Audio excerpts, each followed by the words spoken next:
Mathi senqobo lapha bafethu. Kaizer Chiefs 0, Royal AM 0. I-draw, no goals, disappointing performance. Funa ukwenza i-ratings apha, i-player ratings. Uqala uBruce Bavuma eback, uyotsho kwi-center forward front uChristian Sayeli. Game ekhona yazi basaid ba ayenzanga difference kwi movement eKaizer Chiefs kwi-log. I-Chiefs number 6, i-remaining number 6, i-14 points behind i-leaders Mamelodi Sundowns. Phambi kwe-Chiefs kukho i-Orlando Pirates, kubekho i-SuperSport United, kubekho i-Stellenbosch, kubekho i-Cape Town City. Yeah, in that order, but Cape Town City ngu-2, I think it's SuperSport, and then it's Stellenbosch, Pirates, Kaizer Chiefs. So yeah, after the game, Kaizer Chiefs held number 6, 14 points behind the leaders Mamelodi Sundowns. Yeah, ratings, the ratings apha. Number 1, player uqala goalkeeper uBruce Bavuma. Bruce Bavuma engekho bizarre kakhulu vandag, but ndimnika u7 out of 10. Bekufika i-chance i-moments oba okay makabonakalisa uba sewuvukile ukhona umjida wenza isave egrand like umahlaba uye washaya ishot ekude phaa, and then la bhola I think ibounce phambi kwakhe ubavuma, and then isikhathi esininzi okhipha bazibhuta eza bhola umjida wenza isave awkward, but ke ibhola still wayisave I think ngumlenze okanye ngethanga lakhe okanye ngehip, but ibi-awkward la way, but sewuyisavile umjida. The ball ibisiza ngespeed first half, and then otherwise ubavuma ebeyimashala grand defense yakhe, ebecommunicate ka-grand, and ebemajida ebefaka under pressure bakisebona mawuswitch on, so uperforma grand 7 out of 10 uBruce Bavuma. Right back uRem Frosler, Frosler namhlanje yona biggest mandithi i-strength i-super strength ka-Rem Frosler zii-crosses, umjida u-accurate nge-cross ne-diagonal balls. Namhlanje ebengekho so accurate ii-crosses zakhe umjida. And then defensively I think wenze ii-clearance ezi-2 namhlanje, which is good enough, plus crossing yakhe namhlanje ibengekho that much neza diagonal balls. So man, it's 6 out of 10 uRem Frosler. And then central defense, best player for Chiefs namhlanje for me 9 out of 10 given Msimango. Udlala grand, be man of the match for him na, not ukeeper we roll uHugo Nyame kuthiwa nguwe man of the match, but eyam ugiven Msimango be top umjini 9 out of 10. Wenze i-clearance ezingaphi ezibhale phansi eziwe, wenze 5 clearances ugiven Msimango, more than any other player defender phaa kule game. And then be quick umjida ku-react and cover.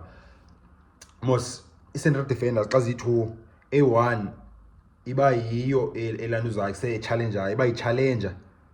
A1 yenza i-cover, yabo usually le yenza i-cover le inespeed kakhulu kuse izobone play 1 xa i-challenge, and then seyona izocover yona ngespeed bona. Msimango wenze a bit of both today, but most isikhathi esininzi be-challenger umjida, and then ibingungcobo unjabulo Ngcobo ibinguyicover, but Msimango besenza zoyi-2 namhlanje becover be-challenge no-challenger. Ne-passing yakhe umjida bephasa nge-confidence, neebhola zakhe bezine-tempo nespeed esigrand xa ziphasa out, so uyaperforma grand umjida. 5 clearances zonke today. Good defend, great play, emphinde umjida dominate nasinabone non-aerial umde umjida, so yeah 9 out of 10 given Msimango. Mcango wakhe unjabulo Ngcobo, yeah umjida ibingena game yakhe ibingekho that much, but isikhathi esininzi uzizibanjilo somsimango ebe-challenger kakhulu, and then njengebe-challenge i-timing yakhe besoloko i-grand and ebeziwinning tackles zakhe. So uNgcobo khange abe na too much to do vandag, so khange too many mistakes, and then bengathi bene-quiet game, but because Msimango sey-challenges zakhe beziwina isikhathi esininzi, uNgcobo bengekho ndiba kusemakalethe ekhave. Benzile nje i-poor pass first half bengathi yam-embarrassa umjida.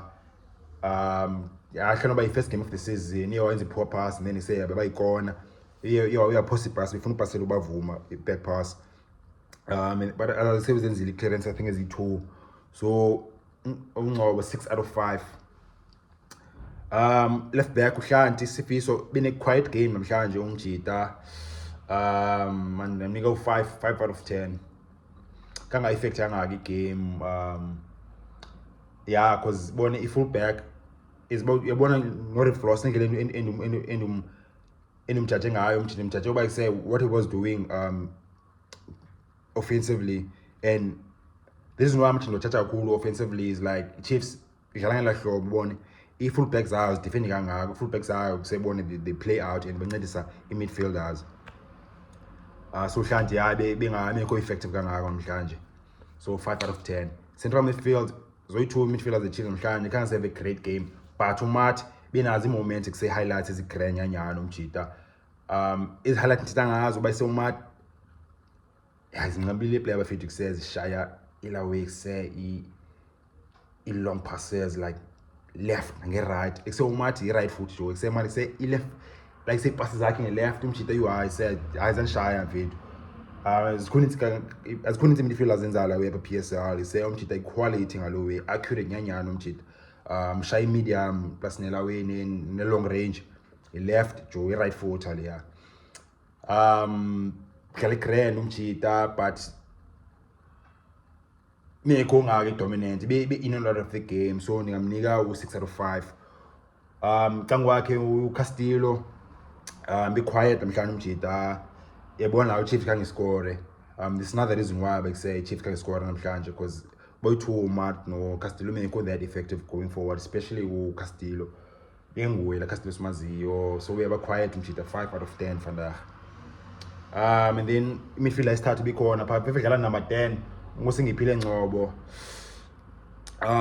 Ngcobo iwe ngathi kuse emkhawata umjita ngathi u-one dimensional Ngcobo, because every time afumana iball ufuna udlala i-combination play, ufuna udlala i-1-2s qho, like khangela i-combination play, akho i-wrong combination play, but kusefuneka uyi-mix it up bone, just mix it up. Kuse sometimes kuse ucarry ibhola like uthathe on abantu okanye kuse ushute yabo, okanye kuse udlale i-early ball wide konye to the strike yabona, because umjita isikhathi esininzi soloko efuna udlala eza combination play qho akathola ibhola yabona, and then ke ngoku kulula umvala ngezipini, and then nesiplayer adlala nazo umjita khanga zikwazi ureader eza combination plays bezama umjita, especially ubona umuntu ofana noChristian Sahili no Ishtupriya, like technically amajita are different yabo. So yeah, ngosingiphile Ngcobo ndamnika u6. Uyaphuma futhi kwangena ikick and dolly I think our mark second half. So yeah, le out Ngcobo ngosingiphile ndayinika u6, then uDolly khanga affect game umjita. Yona moment ikhumulayo ngoba bathathe free kick embi futhi, so uDolly yamnika u5 naye khanga influence game. Forward line bedlale uChristian Sahili and Ashley Dupriya.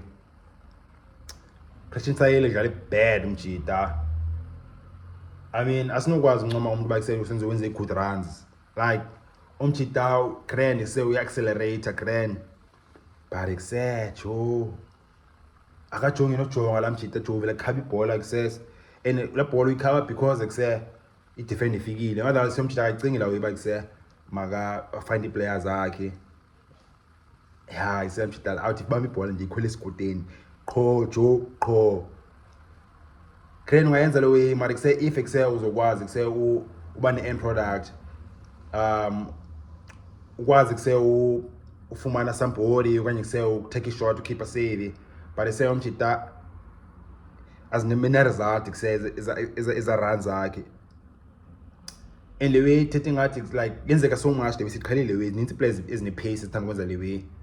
Into yenzo la way coaching jo, Msimango spy coaching. Christian Sahili ungazama ufind out uba kuse ebedlala phi dlala Kaizer Chiefs, okay mjita ungasekhongo, and then if uzozama ufind out uba kuse okay i-background yakhe in terms of i-development coaching, uzazithola uba yeah mjita kuse khangathole coaching egrand, and reason why lapho unayo natural talent yo physicality plus kuse no quick, but kuse you need i-coaching kanye for uba kuse uzokwazi ukwenza i-decisions. Yeah mjita bethwala uwe mjita like he's badly coached mjita, but khona icoach angakwazi improve neJohnson naye it's up to yena banga-improve Christian Sayini 5 out of 10. And then lastly, Ashley to play now the player is standing out namhlanje, but not for all for good reasons. He had moments when he was really good and really bad. Be really good kwilawe runs umjita and we yakhe to play ekwazi ukwenza irun clever smart into ispace esigrand and se unaso iscooter umjita unayo netouch yakwazi kuse ureceiver grand ibhola ngokubaleka. Smoke sakhe ke ngoku la finishing touch umjita finishing yakhe ndayazi kudala namukela uDupree namukela kwiStellenbosch umjita uDupree like kuse is a very imperfect player umjita uzawukwenza 3 mistakes okanye uzawuphosta 3 goals and then score i2 neqale poste 3 times ukuze qala score kwesine yabo. So yeah, 12 chances namhlanje me 12 chance best chance of the game, 1-on-1 no keeper yaphuma, and then it's either uzodlala around the keeper, cross the keeper on the floor okanye uzochipper umjida khetha uchipper but say chipper yakhe kangakwazi uyishape yabo.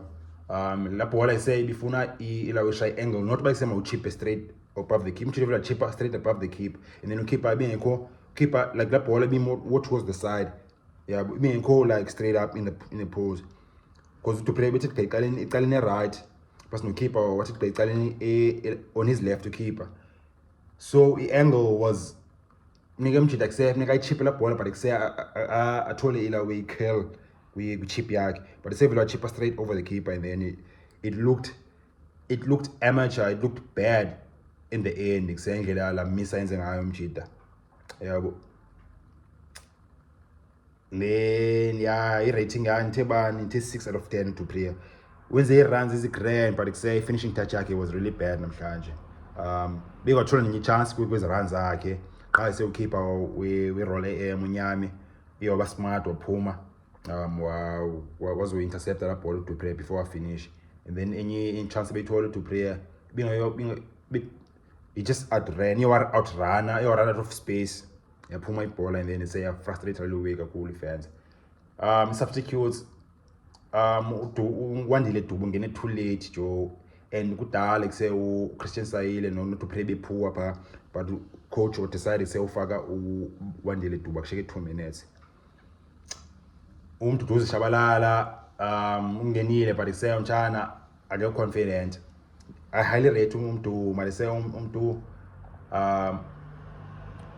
akafumana freedom kuse ba makakhombane nabantu, I take on players because bona so wenza mistakes namhlanje I'm rated out of 5 but compared to ulawe ungosingiphile yabo umuntu uversatile kancane lawe ungosingiphile funeka yenza umuntu uyazithanda combinations udlala short combinations but kuse mixa up umuntu uzazama i-combination umuntu ne.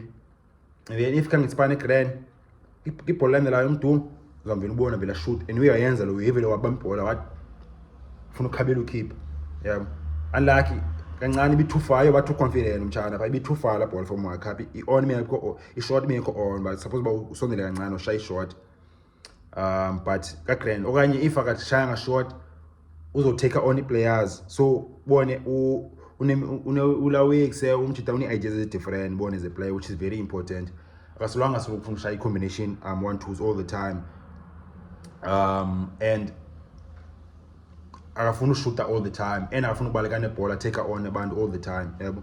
So umuntu I think udeserve ustarta why started before and then isengoku ukhama ungena as a sub. I think noma inyewe affect i-confidence yakhe umtshana because yana lawe bayisebenzisa starter benilithemba le team apha bone bendiyimela i-team ngondincinci kangaka but next thing ngondiyadrotshwa ngolo bendenze wrong bone and then umtshana try too hard because bone ufile ngathi kuse waluza opportunity. So yeah mnewari umuntu mari kuse usenaso isikhathi usemncane umtshana. I hope kuse uzophinda abuye because sometimes i-confidence once you lose usuphinde ibuye Joe. Yeah isayini indaba kaMduku bafethu but yeah 5 out of 10 uMduku. So bafethu yani nibone njani thina zenu i-ratings khona new indlebe mention ngicela sincola lapha e-comments bafethu nizolo lapha the channel. Ngicela nje support encane manje not ayi support heavy nje ulike apha ezantsi, anishaya ulike apha ezantsi, anishaya ulike uYouTube le video ozoyibonisa amanye amajita. And then if eqala udibana ne-channel content ungaphosa ziwe ezigreyini ezantsi khona indawo yobhala subscribe ucofa phakathi le videos. Udibana phakathi evekini bafethu, mosha.